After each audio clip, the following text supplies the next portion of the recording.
taqra hekk fl-Esodu kapitlu 34. U l-Mulej qal lil Mosè: aqta' żewġ twavel bħal tal-ewwel u jien nikteb fuq dawn it-twavel il-kliem li kien fuq it-twavel tal-ewwel li inti kissirt. U kun imħejji għada filgħodu u itla filgħodu fuq il-muntanja Sinaj u qgħod li hemm fuq ras il-muntanja u ħadd ma jitla' miegħek. U tħalli lil ħadd jidher fuq il-muntanja kollha. Lanqas tħalli l-imrieħel u l-baqar jiraw quddiem il-muntanja. U qata' żewġ twavel bħal tal-ewwel u Mosè qam kmieni filgħodu u tala fuq il-muntanja Sinaj bħalma ordnalu l-Mulej u ħafidu iż-żewġ twavel. U l-Mulej niżel fi sħaba u waqaf miegħu hemm u sejjaħ isem il-Mulej. Il-Mulej għadda qudiemu u għajat il-Mulej. Alla li jgħader u jħenn idum biex jgħadab u kbir fit-tjieba u s-sewwa. Jerfa' t-tjieba sal-1000 nisel. Jaħfer il-ħażen, il-ħtija u d-dnub. Ma jħallix lil ħatja mhux ikkastigati. Iżur il-ħażen tal-missiriet fl-uliet u f'uliet l-uliet sat-tielet u r-raba' nisel. Mosè għaġġel u baxxa rasu lell-art u ta' qima. Aħna wkoll Mulej ma' Mosè nixtiequ nagħtuk qima ta' kwalità. Aktar ma nafu Mulej l-eċċellenza, il-glorja s-sebħ tiegħek.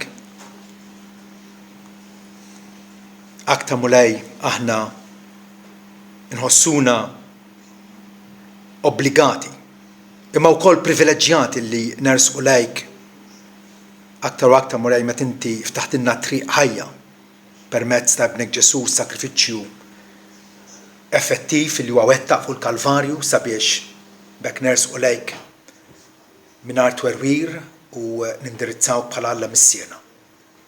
Grazzi Missier talli inti ħennejt għalina.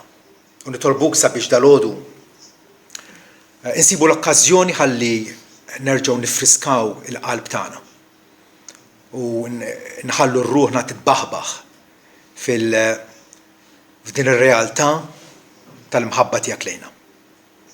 Aħna Mulej li darba konna ingrati, vili, disubbidjenti, minti Mulej ġbitna lejk bil-ħbula tal-imħabba tiegħek.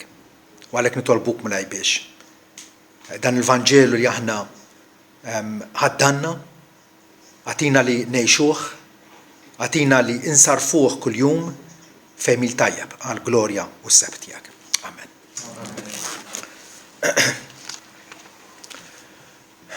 L-aħwa, il-bniedem jinsab f'dilemma, jinsab qisu f'pożizzjoni antipatika. Il-għaliex irridu lill-Alla u fl-istess ma jridux. Il-bniedem jaf li mingħajr Alla ma jgħaddix. Anke Pawlu meta kellem lil filosofi ta' Ateni ikkwotalhom żewġ poeti pagani li kienu jafu bihom. Dawn il-poeti qalu aħna fih ngħixu, f'Alla ngħixu u nitħarku u għandna l-istess eżistenza tagħna. Poet ieħor qal aħna wkoll nisel Alla. Ġifier il-bniedem fil-kostituzzjoni tiegħu kif hu magħmul jaf li hu għandu x'jaqsam Alla u ma jistax jaħarbu. Ma jistax jevitaħ.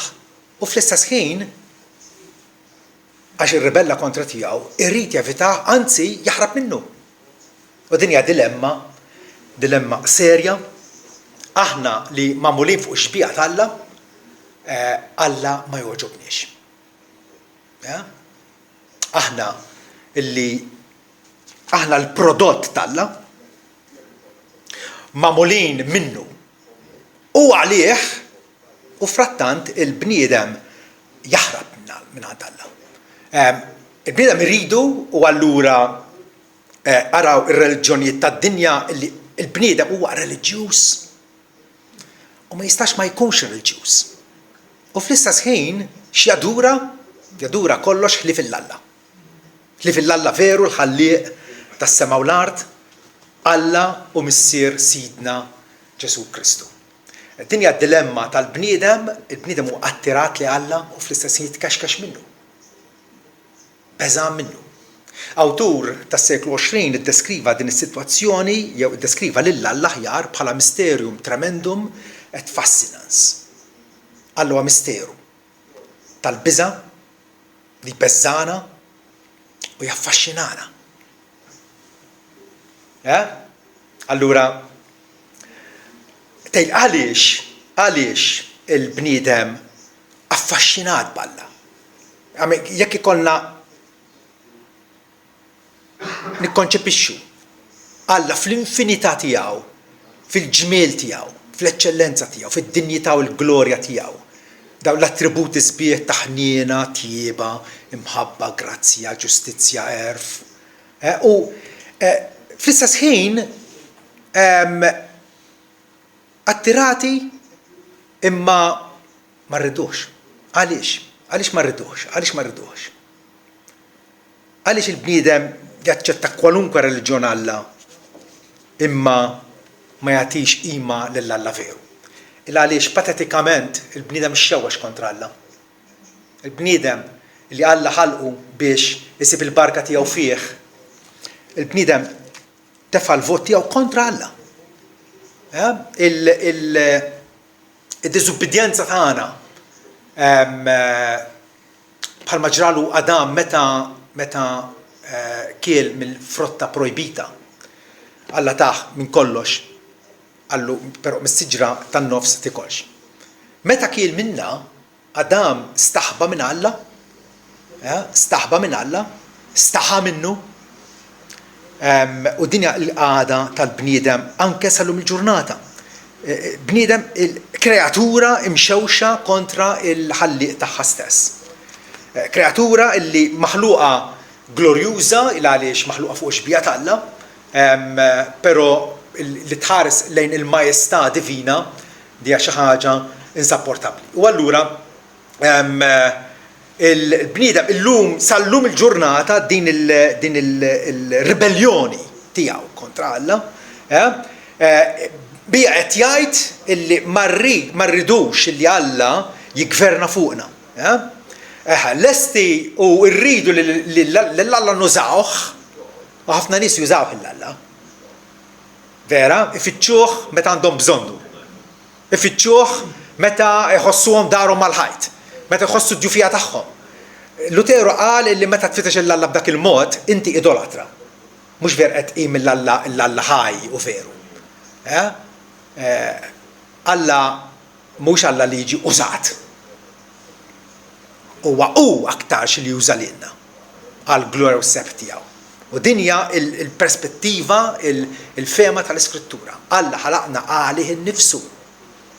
Il-bniedem però qed jaqleb kollox taħt fuq il-Alla irid iġibu bħala għodda fidejh illi għamel li jrid biha. U appuntu meta tħares l-idolatrija tad-dinja, in-nies li jagħmlu l-vari, l-istatwi, għandhom Alla komdu, ma jitkellimx, ma jipprotestax, li kapaċi maniġġjawh huma kif iridu kif joġobhom. Alla li nista' nużah irridu. Alla li jużani hu l-fuħari.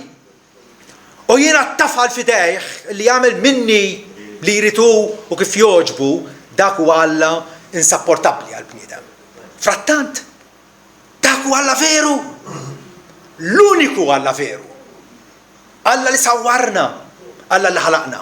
U allura Alla li ħalaqna x'tip ta' Alla u Alla morali, u Alla qaddis, u Alla ta' ġustizzja li ma bħala. Tant huwa ġust illi mill-bidu, miż-żernieq tal-umanità, Alla tefa' fil-bniedem is-sens tal-liġi tiegħu, x'inhu tajjeb u x'inhu ħażin.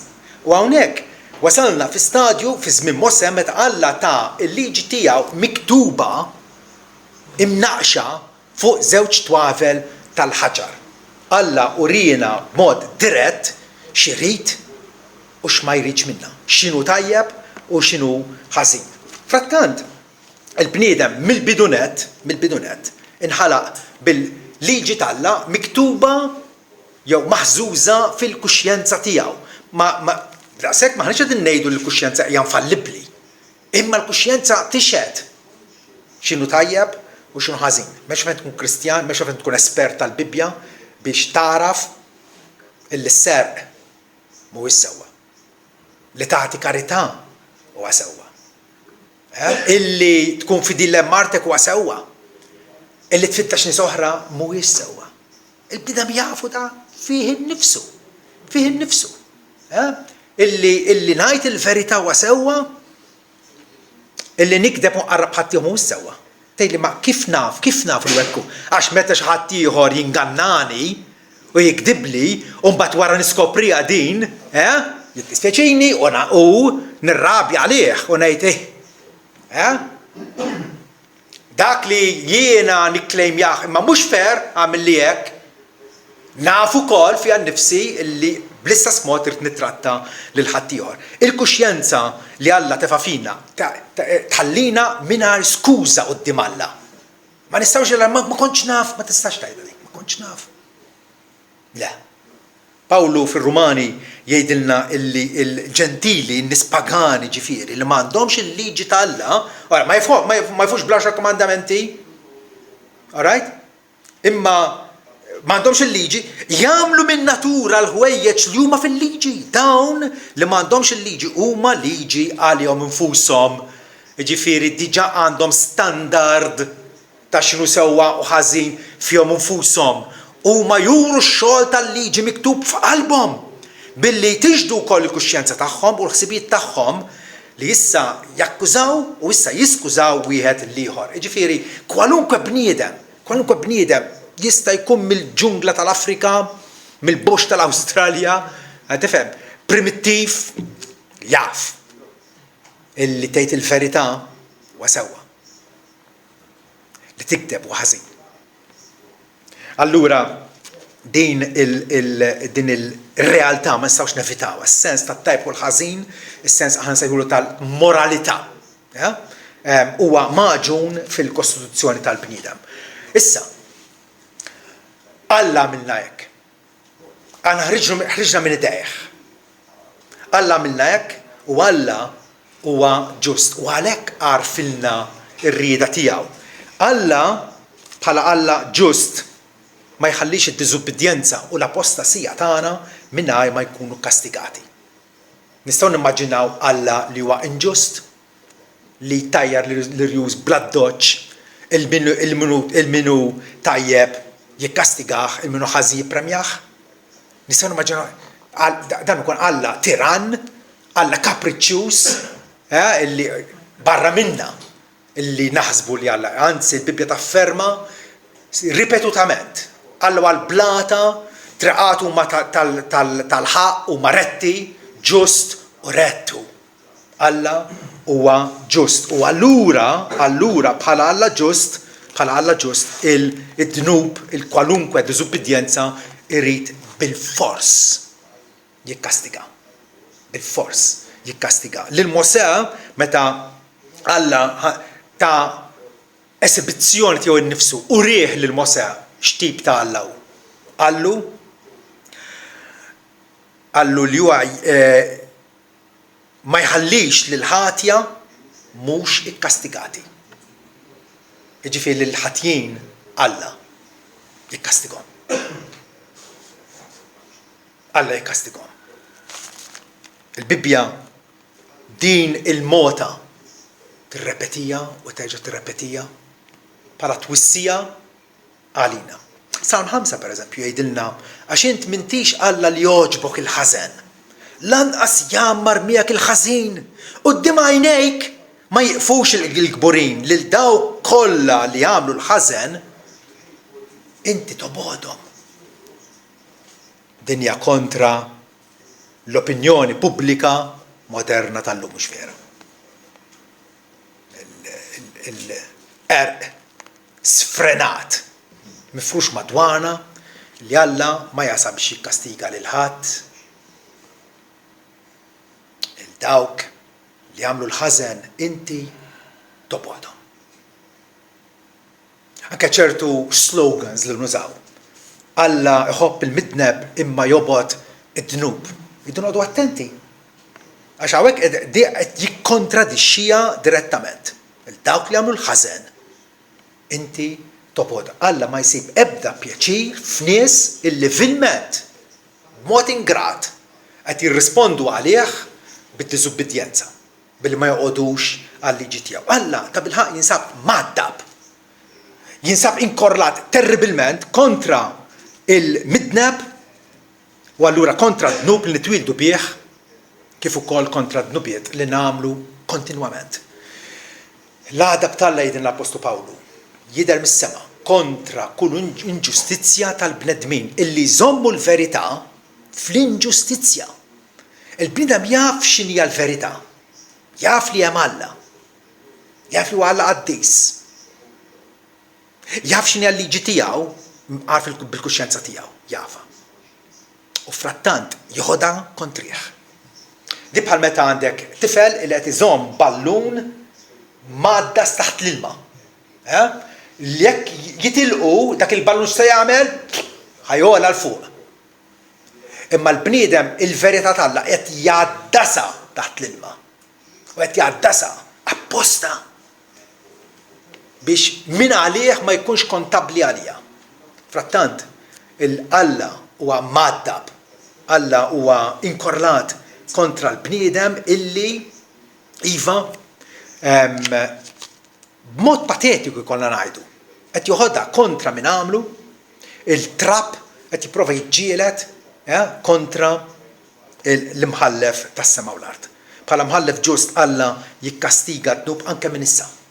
Anke minn issa meta naraw ċertu flagelli, ċertu orrur fil-kuxjenza tal-bniedem, biżgħat, affarijiet bħal dawn, nafu li dan huwa il-kastig tal-Alla fuq id-dnub. U qegħdin ngħixu f'dinja illi hija anormali, mhijiex normali d-dinja tagħna. Alla ħalqa perfetta, imma babaqax. L-Apostlu Pawlu jgħid wara li semmi l-faħx u r-rejba u l-idolatrija u l-kliem muqżies, jgħidilna tħallu l-ħadd minna qarraq bikom bi kliem fieraħ għax minħabba dawn l-wejjeġ jiġi l-għadab tal-Alla fuq ulied diżubbidjenza.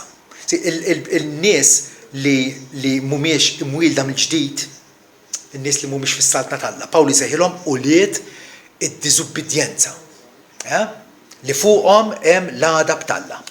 Alla wkoll jikkastiga id-dnub anke meta nidru qudiemu għall-ġudizzju. Huwa maqtuh għal bnedmin li jmutu darba biss. Wara dan isir il-ħaq. U l-ħaq huwa bejn ġenna jew infern. Lemin jew xelluk. Wara dan isir il-ħaq. Il-ħaq tal-Alla huwa skont l-opri li nkunu għamilna. Skont x'tip ta' nies inkunu għexna. Bnieda waħdu mingħajr il-grazzja, il-bniedem mingħajr medjatur u għablatama. U għablatama, Pawlu jgħid li aħna darba konna wkoll mingħajr Alla f'din id-dinja, mingħajr tama, mingħajr Kristu, barranin, frustieri għal pattijiet tal-weda. Bir-raġun Pawlu jgħid li misħud kull min ma jkomplix jagħmel kull ħaġa miktuba fil-ktieb tal-liġi. Mhux uvvinta qed jikkwota l-Mosè. Mill-antik sa żmien Pawlu sal-lum min ma jkomplix f'ubbidjenza stretta, kontinwa, sinċira u mill-qalb f'kull ħaġa tal-liġi li Alla tagħna, il-Bibbja tiddikjarah bħala misħud. Misħud minn Alla. Ġesu jbenġi id-dnubiet tagħna bħala dejn. Dejn illi qiegħed jitkattar kuljum. Din l-idea li wieħed quddiem Alla għandu miżien u fl-aħħar se Alla se jikkonsidra għamilx aktar tajjeb minn ħażin. hija tant redikola, hija tant bla sens. Mhux talli ma nistgħux niskontaw id-dnubiet tagħna, talli kuljum inkatruhom. Kuljum inkatruhom, kuljum inżiduhom. Kontrarju għal fema ta' bosta nies, impossibbli illi tħallas id-dnub personalment. Però l-bniedem fil-kburija tiegħu ovvjament. Il-bniedem mxewwex kontra Alla, mhux lest li jilwi l-irkoppa qudiemu, fl-indiema Pawlu jgħid infatti inti qiegħed tmaqdar l-għana tat-tjieba ta' Alla u tas-sabar tiegħu u tad-dewmien Alla u ma tafx li tjieba ta' Alla tmexxik għall-indiema. Alla qed iżommok ħaj, qed jipprovdilek, ilibsek, jagħtik is-saħħa. Barkiet oħra innumerabbli tella x-xemx tiegħu fuqek avolja inġust u xorta ma tindimx. Pawli kompli jgħid blebusija ta' rasek u qalb blandiema int qiegħed taħżen għalik innifsek l-għadab. Għal jum il-għadab meta jidher il-ħaq ġust Alla, l-ħaq ġust Alla għad jidher. Mar-ritorn ta' Kristu l-imħallef tas-sema u l-art li għad jidher u qudiemu tinġema' l-umanità kollha. U jpoġġi fuq it-tron tal-glorja tiegħu u jifrek il-ġnus lemin u xelluk, naċ u mos. Dan huwa avveniment li l-Bibbja tiddikjarah u tajt li għad jidher iva dan il-ħaq ġust Alla. Jekk bħalissa bl-ardità tiegħek les biex tgħid fejn l-imħabba Alla, fejn il-ġustizzja Alla, tant nies foqra, tant nies m'għandhomx jieklu, tant inġustizzi fid-dinja. Il-Bibbja tajt li l-ħaq ġust Alla għad jidher. Għad jidher. Bħalissa forsi ma jidirx, ma għad jidher. U Alla irott lil kull bniedem skont emilu. U fejn tinsab inti meta tidher quddiem Alla biex tagħti rendikont ta' emilek. Rendikont ta' emilek. Dejn illi ta' kuljum hija tiżidu. Il-messaġġ tal-Bibbja però ma jaqafx hemmhekk. Il-Bibbja tikxfilna għawarna sabiex tagħtina tama. Li kieku mhux hekk niddispraw. Li kieku mhux hekk naqtaw qalbna. Frattant, Alla meta kellem il-Mosew qallu x'tip ta' Alla hu, qallu l-mulej. Alla li jader u jħen. L-istess Alla li huwa m'għadda bħalina, li huwa dispjaċut minħabba l-ingratitudni tagħna u d-diżubbidjenza sfaċċata tagħna huwa Alla li jader u jħen idum biex jadab kbir fit-tjieba u s-sewwa jerfa' t-tjieba sal-1000 nisel. Wow! Dan huwa Alla tas-sewwa. Alla li jħen. Alla li juri modrija. Ma min juri modrija? Ma nies edewwa tiegħu. Huwa sultan illi għandu ċittadini illi dawn qabdu li masqa u l-martell u minn għalihom se jieħdu t-tron taħt idejhom. U Alla jħenn għalihom. Is-sultan iħenn għalihom. Xi ħaġa ċelebrata fil-Bibbja, David f'wieħed mis-salmi tiegħu jgħid lil Alla dwar Alla l-mulej wa ħanin u twajjeb. U bil-mod biex jadab ta' tjieba kbira, mhux dejjem jitlewwem magħna. U lanqas jitgħadda bħal dejjem, ma mexiex magħna skont nubietna, kieku mexa magħna skont nubietna, x'kien jiġrilna? Kieku l-umanità tiġi eliminata immedjatament. Immedjatament. Biknusa minn fuq l-art. Ma mexiex magħna skont nubietna. Anke mal-midneb Alla jibgħatu x-xita. U l-midneb wasa biex joħroġ fil-għodu u jgerger għax ix-xita. Meta x-xita hija barka. U li mingħajr ma ngħaddux, ma ngħixux fuq il-pjaneta, imma l-bniedem hekk hu. Ma mexiex magħna skont nubietna u lanqas ħallasna skont il-ħażen tagħna għax daqskemm is-smewwiet u mal-fuq mill-art daqshekk hija kbira t-tjieba tiegħu għal dawk li jibżgħu minnu. Daqskemm il-vant u ambjed mill-punent, kemm huwa ambjed ma jiltaqgħu qatt. Daqskemm il-vant u ambjed mill-punent, daqshekk ieħor huwa biegħed ħtijitna minna. Ekku, Alla huwa Alla ħanin Alla ta' kumpassjoni li ma bħala. Il-problema però hija din għal darbohra l-midneb. Il-midneb jixtieq għall-mħabba talla u jixtieq il-ħnija talla. Imma kif irritu? Kif irritu? Ara il-tostaġni sfaċċata tal-bniedem midneb illi irrid il-ħnija talla. Imma on his own terms. Kif jidir li jiena? Nista' nibqa' idolatra, nista' nibqa' nqim Alla tfolot, però fl-aħħar mill-aħħar kollox ikun żombor, kollox ikun tajjeb. Din hija l-problema tagħna, nippretendu l-ħniena kif u bliema mod joġob lilna. Fil-realtà Alla iva, Alla irridu naffermaw din, Alla juri ħniena. Jaħnina sofrana, jaħnina li jurija ma' min jiritu skont il-mezz illi ħataru. U x'inhu l-mezz illi ħatar? Ibnu Ġesu.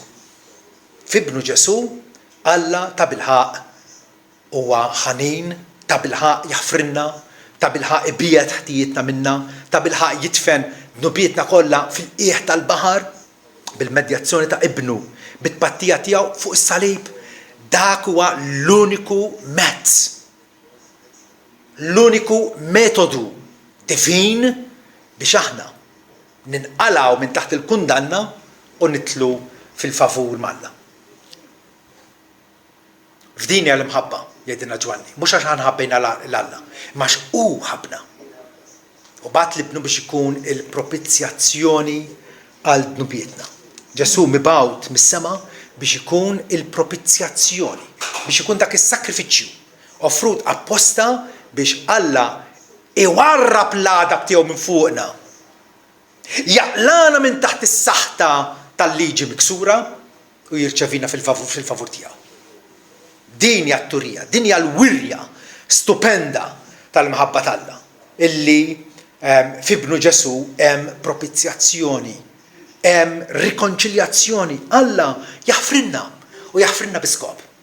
Araw il-kobor ta' Alla, araw il-magnifiċenza ta' Alla tagħna. Alla jaħfrinna, għalfejn jaħfrinna biex isebbaħ l-ismu, biex juri kemm huwa ta' bilħaq Alla kumpassjonali u biex ukoll aħna nitrawmu fil-biża' tiegħu.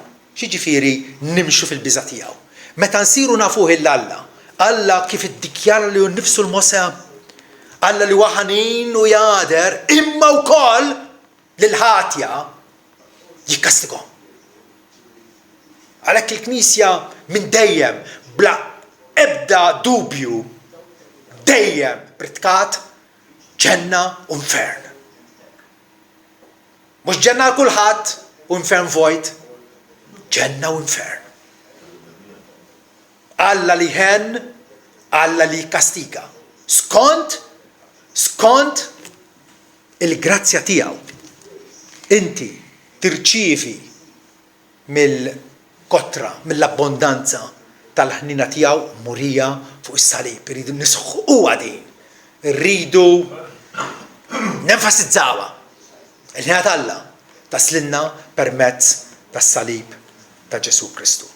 Alla jaħfrinna, iva, u aktar mill jaħfrinna, jkompli jberikna. Jkompli jberikna billi għaddisna Salm 130 fih ħsieb tal-għaġeb sabiħ.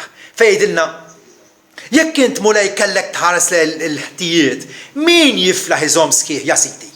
Kiku kull darba jipponta subaħ lejn il-ħtijiet tagħna, min ħajjaqaf qudiemu? Ħadd. Iżda hemm il-maħfra fik, kompli jgħidlu. Hemm il-maħfra fik biex hekk inqimuk fil-biża' tiegħek. Għalfejn jaħfrinna Alla biex inqimuh fil-biża' tiegħu. Biex aħna navviċinawh, nitennew fih, nitaxqu fih u jkun hu il-għan sħiħ ta' ħajjitna. Mela nistgħu niġbdu prinċipju bażiku fl-Iskrittura minn dan li qegħdin ngħidu. Il-prinċipju huwa dan. Maħniex salvati bl-osservanza tal-liġi, ma salvati biex nosservaw il-liġi. Maħniex salvati billi aħna nosservaw. Alla ma tagħniex l-10 kmandamenti u ebda kmandamenti ieħor biex nobduhom u bekk allura bħala riżultat insalvaw. Ma nistgħux nagħmluha il għaliex aħna diġà minn tnissil tagħna f'ġufobna diġà aħna midinbin. Bid-dnub tan-nisel. U mal-ewwel ċans li jkollna ta' età tenera ħafna nibdew nesprimu dik ir-ribelljoni tagħna kontra Alla. Aktar ma nikbru, aktar nagħmlu dnubiet kbar. U allura bil-osservanza tal-liġi jgħidilna Pawlu, ħadd mhu ġustifikat, ħadd mhu ġustifikat. Aħna nafu illi bil-liġi ħadd mhu ġustifikat, imma għal kuntrarju aħna ġustifikati bil-fidi f'Ġesu Kristu. Aħna ma nissalvati bl-osservanza tal-liġi, imma salvati biex nosservaw il-liġi. Bħala nies ħielsa, bħala nies issa li d-dnub tagħna huwa kkanċellat, eliminat minn ħajjitna. Issa aħna nosservaw il-liġi bil-ferħ u bi-gratitudni. Meħlusin minn it-tla dewa tagħna naqduh mingħajr biża' il-jiem kollha ta' ħajjitna. Il-mistoqsija kruċjali din, fejn tinsab int? Fuq dan ix-xenarju. Bdejna bil-bniedem illi qiegħed f'dilemma. Għada tiegħek din id-dilemma illi tridu lil Alla u fl-istess ma tridux. Illi attirat leħ imma qed taħrab minnu. Fejn tinsab inti? Għadek ribellus jew rikonċiljat. Għadek midjun jew sirt sinjur fi Kristu Ġesu. Fi Kristu hemm l-għana tal-erf, tat-tarif, tal-ħnina tal-Alla dejjem fi Kristu Ġesu. Tinsab ħati jew il-liberat. Il-ħati eventwalment jinxteħed il-ħabs. Il-Bibja tiddeskrivi l-infern bħala l-ħabs tal-Alla. Il-ħabs tal-Alla. Int il-liberat. Meta Alla jilliberak biex inti taqdililu, biex tarfu, tħobbu u taqdih. Inti reċipjent tal-għadab tal-Alla jew tal-ħnina tal-Alla. Skont il-fejn qed tħares. Lejk innifsek jew lejn is-salib. Ebda direzzjoni oħra, il-bniedem joħares lejn innifsu, l-tjiba tiegħu stess minn għalih. Fis-superfja u l-kburja tiegħu. Jew inkella tħares lejn is-salib. Meta inti bdejk vojta, tersaq lejn is-salib biex tilqa' mill-milja tal-ħnija tiegħu. Pietru Apostolu jgħidilna illi hu nnifsu Ġesu nnifsu tabba biħżunitna sa fuq il-lowda tas-salib biex aħna mejtin għad-dnub ngħixu għall-ġustizzja bil-ġrieħi tiegħu. Intom kontum fejja. Kontu bħannax mitlufa. Missa irġajtu lura lejn ir-raj u l-assist ta' ruħkom. Ftit aktar tard l-istess awtur Pietru jgħid li Ġesu miet il-ġust minn flok l-inġusti. Il-ġust minn flok l-inġusti. U li m'għamel ebda dnub ta' ħajtu bitpattija għal nies inġusti bħalna. Miet il-ġust minn flok l-inġusti biex iressaqna lejn Alla. Ekku l-bniedem maħfur imbagħad jersaq lejn Alla. Ikun iridu lil Alla, ma jaħrabx aktar minnu, anzi isir il-ken refuġju tiegħu minn ġurnata l-oħra.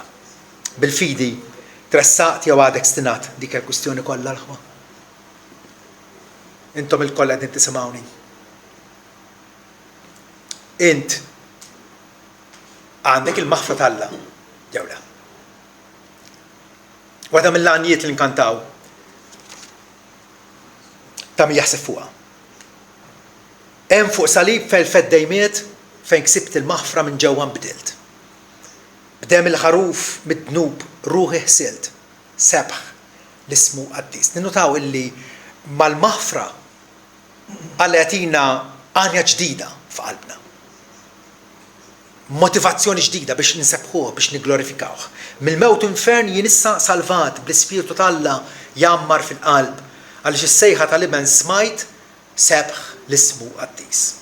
Ersaq lejn Kristu tistenna xejn u d-dimu ntefa' weħles mid-dejn. Fuq kuljum iffissa l-għajnejn. Sebħ l-ismu qaddis. Amen.